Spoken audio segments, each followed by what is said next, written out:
Election ਜਿੱਤੇ ਤੇ ਸ਼ਹਿਬਾਜ਼ ਸ਼ਰੀਫ ਨੂੰ ਕਵਾਂਗਾ ਮੈਨੂੰ ਆਜ਼ਾਦ ਕਸ਼ਮੀਰ ਦਾ ਵਜ਼ੀਰ ਆਜ਼ਮ ਬਣਾ ਦੇ। ਸਦਰ ਨੂਨ ਲੀਗ ਨਵਾਜ਼ ਸ਼ਰੀਫ ਦਾ ਮੁਜ਼ੱਫਰਾਬਾਦ ਵਿੱਚ ਇੰਤਖਾਬੀ ਜਲਸੇ ਨਾਲ ਖਿਤਾਬ।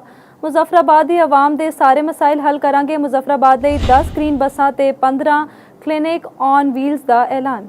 पाकिस्तान में हाईवेज बन गए हैं, एक्सप्रेसवेज बन गए हैं। भाई कोहाला से मुजफ्फराबाद कोई मोटरवे क्यों नहीं बन सकी?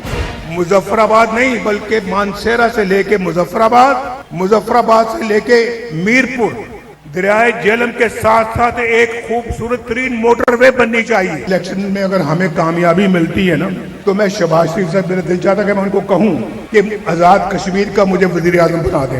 नवाज शरीफ जब वज़ीर आज़म था उसने आज़ाद कश्मीर का बजट डबल कर दिया था, डबल। अभी हम डबल नहीं करेंगे बल्कि उसको 10 गुना बढ़ाएंगे इंशाअल्लाह। ये तो पाकिस्तान का बेहतरीन शहर होना चाहिए।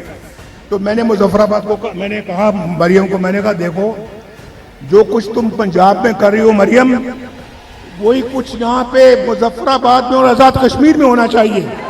मुजफ्फराबाद के लिए 10 ग्रीन बसेस इंशाल्लाह अगले चंद दिनों में। यहाँ बहुत वक्त लूज किया हमने और बहुत वक्त हमने ज़ाय किया है, जिसका मुझे बड़ा दुख है। मेरे बाद आने वाली हुकूमत ने कुछ नहीं किया, सिर्फ नारेबाजी और सिर्फ लोगों के जज्बात को भड़काया और पाकिस्तान को तबाह बर्बाद किया। लेकिन हम इंशाअल्लाह ताला अगर आप हम पे एतमाद करेंगे, हम आएंगे तो हम इंशाअल्लाह पिछली सारी कसरें निकाल देंगे इंशाअल्लाह।